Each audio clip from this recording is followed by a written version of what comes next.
Good morning students, कैसे हैं आप सभी। होपफुली आप घर पे सब ठीक ठाक होंगे। बहुत इंतज़ार कर रहे हैं आप सभी।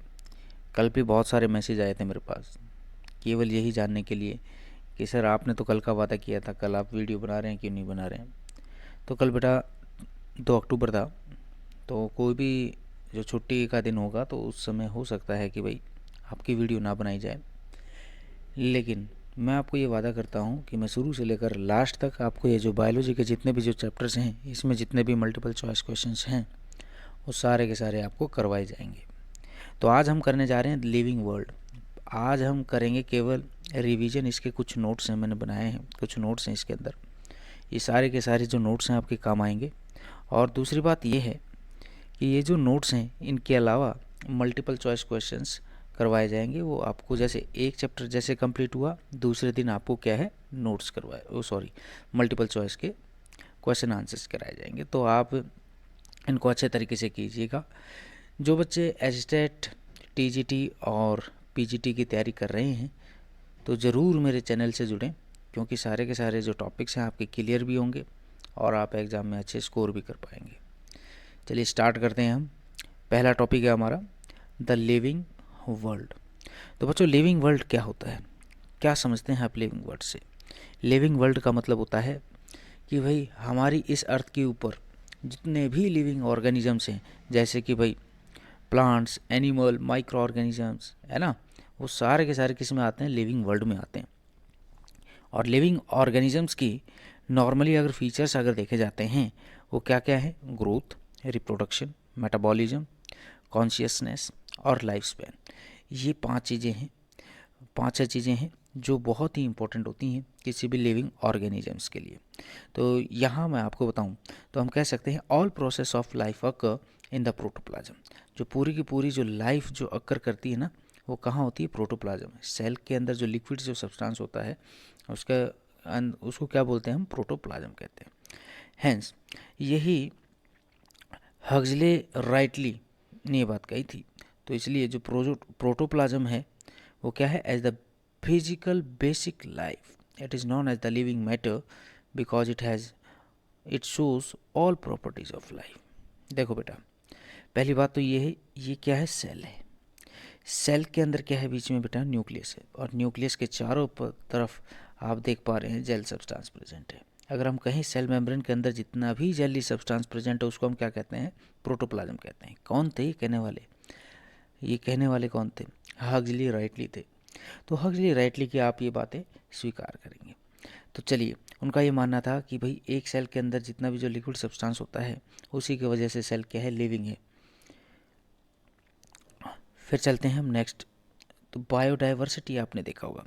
बायोडाइवर्सिटी हमारे पूरी अर्थ पर करंटली अगर हम कहें तो 1.7 टू 1.8 मिलियन लिविंग ऑर्गेनिजम्स आज के समय मौजूद हैं, और उनमें से 1.25 तो क्या हैं, एनिमल्स हैं, और लगभग 0.5 मिलियंस के हैं बेटा, प्लांट्स हैं। याद रखना, क्वेश्चंस एग्जाम में पूछा जाता है, यहाँ से पूछा जाएगा कि बायोडाइवर्सिटी है ना, हमारी अर्थ के ऊपर कितने लिविंग ऑर्गेनिजम्स मौजूद हैं, तो 1.7 टू 1.8 का आपको सही जवाब देना है।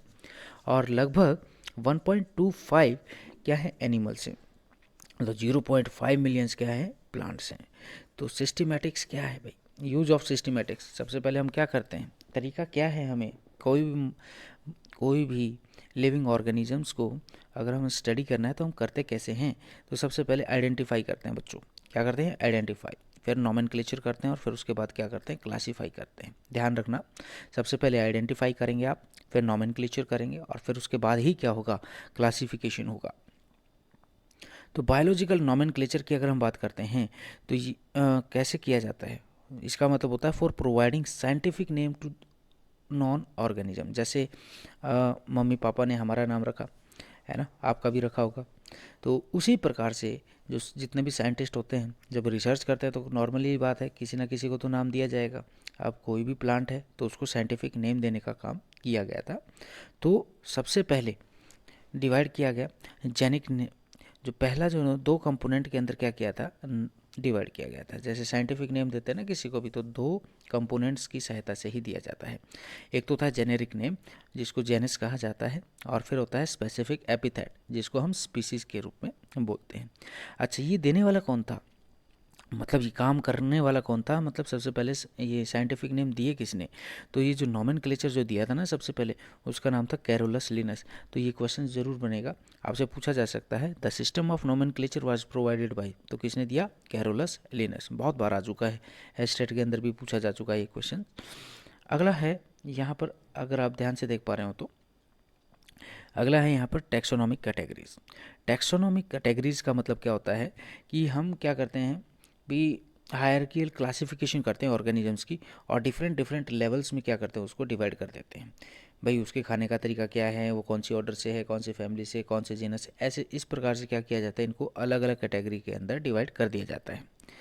7 ऑब्लिगेट करेक्टर्स होते हैं और कुछ इंटरमीडिएट कैटेगरीज भी होती हैं, वो आपको मैं यहाँ पर बता रहा हूँ। तो देखिए एक बार, taxonomy hierarchy is given below, आपको नीचे दिया हुआ है टैक्सोनॉमी हायरकी। सबसे पहले क्या मिलेगा आपको, किंगडम, फिर आप क्या करेंगे, division, class, order, family, genus, species. आपसे पूछा जाए कि सबसे ज़्यादा ऑर्गेनिजम्स किस में मिलेंगे, किंगडम में मिलेंगे, और सबसे कम मात्रा में किस में मिलेंगे, स्पीसीज के अंदर आपको देखने को मिलेंगे। क्यों, क्योंकि सबसे ज़्यादा जो करेक्टरिस्टिक्स है ना, वो कहाँ मेल खाएगी, वो खाएगी किस में बेटा, स्पीसीज के अंदर, और सबसे कम किंगडम के अंदर। टैक्सोनॉमिक एड्स की अगर हम बात करें अब यहाँ पर, टैक्सोनॉमिक एड्स, क्योंकि आपसे ये जो टैक्सोनॉमी हायरकी वाला क्वेश्चन था ना, ये आपको सीक्वेंस में पूछा जा सकता है कि आप इसको सीक्वेंस में लिख के दिखाओ, है ना। तो ये आपको अच्छे तरीके से याद होना चाहिए भाई, फॉरवर्ड भी और बैकवर्ड भी। टैक्सोनॉमिक एड्स की अगर हम बात करते हैं तो भाई ये कुछ टेक्निक्स होती हैं, प्रोसीजर्स होते हैं जो इन्फॉर्मेशन स्टोर करने का काम करते हैं, है ना। जो आइडेंटिफिकेशन होती है, क्लासिफिकेशन करते हैं जब किसी भी ऑर्गेनिजम्स की, ठीक है। तो जो इन्फॉर्मेशन हमें वहाँ से जो प्राप्त होती है, उसको क्या किया जाता है, स्टोर किया जाता है।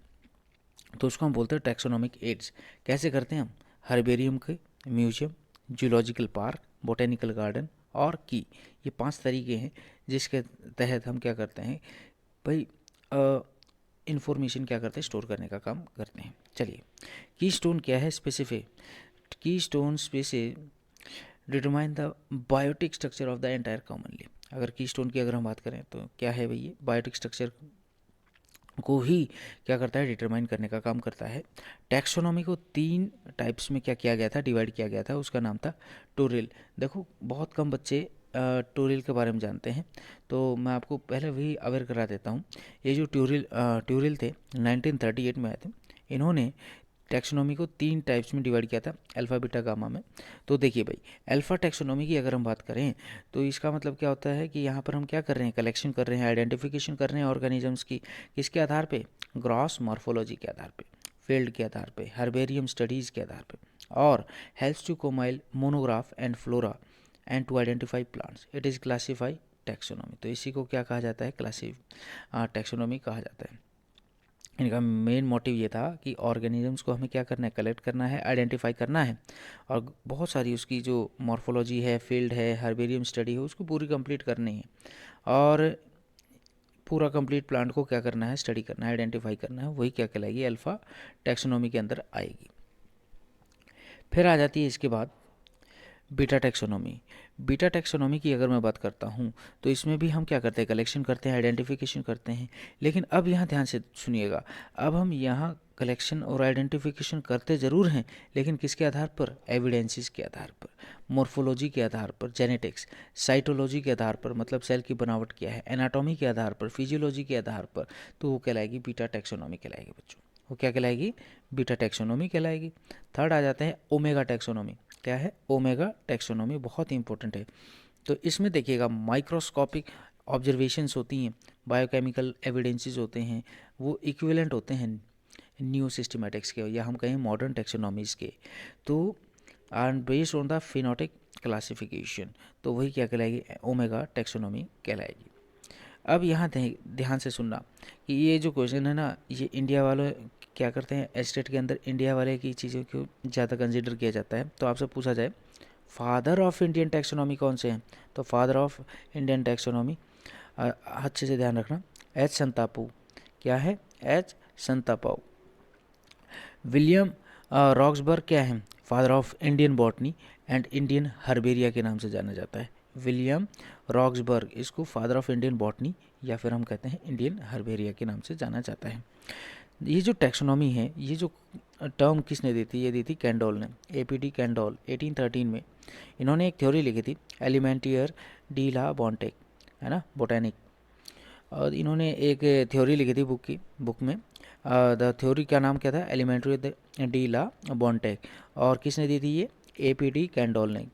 कौन सी बात कर रहे हैं हम, ये जो टैक्सोनॉमी को सबसे पहले लेकर कौन आए थे उसके बारे में बात कर रहे हैं।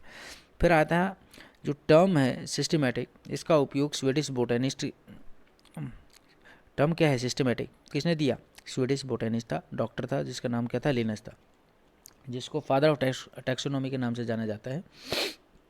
और उन्होंने अपनी बुक लिखी थी, उसका नाम था सिस्टम नेचरा। क्या था, सिस्टम नेचरा। कब लिखी थी, 1735 के अंदर। अब बारी आती है भाई, बहुत सारी फेमस बुक्स हैं। ये जो फेमस बुक्स हैं आपके एग्ज़ाम में ज़रूर आएंगी, तो इसलिए एक एक करके इसको रिवाइज कर लें एक बार। फेमस बुक्स क्या क्या हैं, ऑरिजिन ऑफ लाइफ, ऑपेरिन ने दिया था। Principle of systematic zoology, Ernst Mayr ने दिया। फिलॉसफी जोलॉजिक, लैमार्क ने दिया। Systema naturae, Linnaeus. Species plantarum, Linus.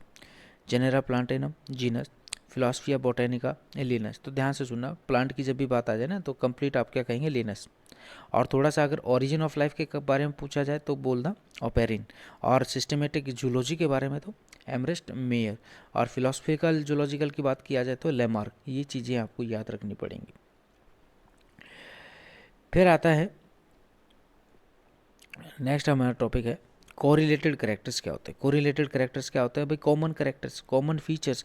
अगर मान लो डिफरेंट ऑर्गेनिजम्स हैं और उन डिफरेंट ऑर्गेनिजम्स के बीच में अगर कोई चीज़ कॉमन निकल कर आती है तो उसको हम क्या बोल देते हैं, कोरिलेटेड कैरेक्टर्स बोल देते हैं। और इनको डिफरेंट टेक्सास के अंदर क्या करते हैं, हम डिवाइड करते हैं। कुछ फीचर्स होते हैं different, common feature in different species from A genus, हम क्या कहेंगे, common features in a different species from A genus, उसको क्या कहा जाता है, टैक्सा कहा जाता है। और इसी को क्या कहा जाता है, it is A common ancestry कहा जाता है इसको। रिवीजन ऑफ ग्रुप की अगर हम बात करते हैं तो it is a grouping of species into the distinct taxa of higher category on the basis of their homology and evolutionary relationship. क्या समझते हैं आप रिवीजन ऑफ ग्रुप से? रिवीजन ऑफ ग्रुप का मतलब क्या होता है कि भाई हम नॉर्मली अगर देखा जाए तो स्पीसीज को क्या करें, ग्रुप करने का काम करते हैं अलग अलग में, भाई वो कार्निवोर से, हर्बीवोर से, है ना, या हम कहें ये कौन सी फैमिली से बिलोंग करेगा, अच्छा इसकी बनावट कैसी है, वो सारी की सारी चीज़ें यहाँ पर डिफरेंट टेक्सास के अंदर रखी जाती हैं और आसानी से उनको स्टडी भी किया जाता है और इजी हो जाता है पढ़ना, क्योंकि हमें पता चल जाता है कि हाँ भाई इसका नेचर कैसा है, इसके खाने का तरीका कैसा है, ग्रुप में रहते हैं या नहीं रहते हैं, सिंगल रहते हैं क्या है, तो सारी चीज़ें क्लियर होती हैं। अब आता है वेजिटेशन।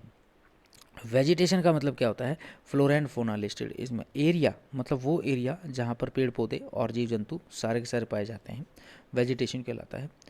फिर आता है FAA की फुल फॉर्म पूछी गई थी, फॉर्मेलिन एसिटो एल्कोहल होता है। फॉर्मेलिन एसिटो एल्कोहल ये एक लिक्विड प्रिजर्वेटिव होता है, ज़्यादातर इसका उपयोग प्रिजर्विंग करने के लिए किया जाता है एनाटॉमी मटेरियल्स। तो ध्यान से समझिए, फॉर्मेलिन एसिटो एल्कोहल एक लिक्विड प्रिजर्वेटिव है जिसका नॉर्मली उपयोग क्या किया जाता है, एनाटॉमी मटेरियल्स मतलब जितने भी स्ट्रक्चर्स होते हैं उनको प्रिजर्व करने का काम किया जाता है। तभी तो देखते हैं आप डिफरेंट आपको स्पेसिमेंस दिखाए जाते हैं, उसके अंदर क्या होते हैं, बहुत पुराने पेड़ वगैरह होते हैं, सॉरी पौधे वगैरह होते हैं, और या हम कहें पत्ते होते हैं, तो उनको हम क्या करते हैं, ऑब्जर्व करते हैं। अब आता है बेटा बोटेनिकल सर्वे। बोटेनिकल सर्वे किया गया था इंडिया के अंदर, botanical survey of India BSI की फुल फॉर्म है, याद रखना इस चीज़ को। ये 1890 में इस्टेब्लिश किया गया था और इसका हेड ऑफिस कहाँ है, कलकत्ता के अंदर। अब है बस, ज़्यादा नहीं है, थोड़ा सा रहता है हमारा, कंप्लीट कर रहे हैं बहुत जल्दी। स्पीसीज़ की अगर हम बात करते हैं तो स्पीसीज़ क्या है, with 2 or more varieties subspecies known as the polytypic species, while the one which has no race variety subspecies is called the monotypic species। अब देखो जब भी स्पीसीज की बात आए ना तो मोनोटाइपिक मतलब एक ही कैटेगरी के आपको क्या मिलेंगे, वहाँ पर ऑर्गेनिजम्स देखने को मिलेंगे। ऐसा नहीं है कि उसके अंदर दूसरे कैटेगरी का वो आ जाएगा, नहीं तो क्या होगा, उसको हम डिफरेंट टैक्सा के अंदर डिवाइड कर देंगे।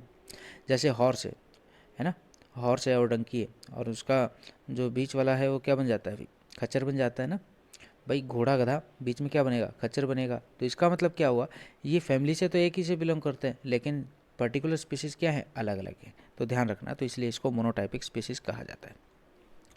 कोहर्ट की अगर हम बात करते हैं तो a group of individuals of the same age with the population. अगर एक पॉपुलेशन के अंदर एक ही एज के ग्रुप आपको नजर आता है तो उसको कोहर्ट कहा जाता है, कोहर्ट। आगे आता है सिंपैथिक स्पीसीज। सिंपैथिक स्पीसीज का मतलब होता है सिमिलर। ये क्या होते हैं, जेनेटिकली अनरिलेटेड होते हैं, individuals of species having same overlapping area of geographical distributions. मतलब अगर हम कहें डिफरेंट टाइप के, these are genetically different individuals of the species having same or overlapping area of the geographical distribution. आपको केवल इतना ध्यान रखना है, सेम का मतलब होता है सिमिलर, तो इट मीन्स दैट जेनेटिकली क्या है, ऑर्गेनिजम्स डिफर हैं लेकिन एक ही कैटेगरी के अंदर ओवरलैप हो रहे हैं, तो उसको जियोग्राफिकल डिस्ट्रीब्यूशन के तहत हम क्या करते हैं, सेपरेट करने का काम करते हैं। वो सारी चीज़ें सिंपैथिक स्पीसीज़ के अंदर आ जाती हैं। एलोपैथिक का होता है डिफरेंट, जेनेटिकली रिलेटेड जो स्पीसीज़ होती हैं ना, वो डिफरेंट एरिया के अंदर पाई जाती हैं जियोग्राफिकल डिस्ट्रीब्यूशन के तहत, तो उसको एलोपैथिक स्पीसीज़ कहा जाता है। लेमार्क ने एक डायनामिक कंसेप्ट दिया था, stating that species is mutable and dynamic. Lamarck ने क्या बताया भाई, एक डायनामिक कॉन्सेप्ट बताया था, उसने स्टार्टिंग किया था that species is a mutable, क्योंकि स्पीसीज क्या हो सकता है, म्यूट हो सकता है, और डायनामिक भी है। तो बायोलॉजिकल जो कंसेप्ट है स्पीसीज का, वो किसने दिया था, डॉब्झान्स्की ने दिया था, डॉब्झान्स्की और मेयर ने। और डॉब्झान्स्की ने कब दिया था, 1937 में, और मेयर ने कब दिया, 1942 में। तो गाइस सभी बच्चों को मैं आपको बता दूं, ये जो भी मैं आपको करवा रहा हूँ ये सब फ्री ऑफ कॉस्ट है। आप मेरी वीडियो को अच्छे से देखें और रिवाइज करें, और कोई भी टॉपिक ऐसा लगता है कि भी ये आपका क्लियर नहीं हुआ है तो आप पूछ सकते हैं। दूसरी बात ये है, जब हम इसके मल्टीपल चॉइस क्वेश्चन करेंगे तो आपके आधे से ज़्यादा जो टॉपिक्स हैं वो क्लियर हो जाएंगे। ठीक है भाई, तो कल मुलाकात करते हैं इसके MCQ से। पहले आप इसको रिवाइज करें, कल हम आपका MCQ करवाएंगे, और लगभग MCQ कोशिश करूँगा जो बहुत ही इंपॉर्टेंट है वही करवाए जाए, क्योंकि ऐसे तो 100 200 इतने सारे MCQs कराने का कोई बेनिफिट नहीं है। जो इंपॉर्टेंट है, जो एग्ज़ाम में पूछे जा चुके हैं, मैं वही आपको करवाऊँगा। चलिए, कल मुलाकात होगी आप लोगों से। आज के लिए इतना ही काफ़ी है। बहुत बहुत धन्यवाद।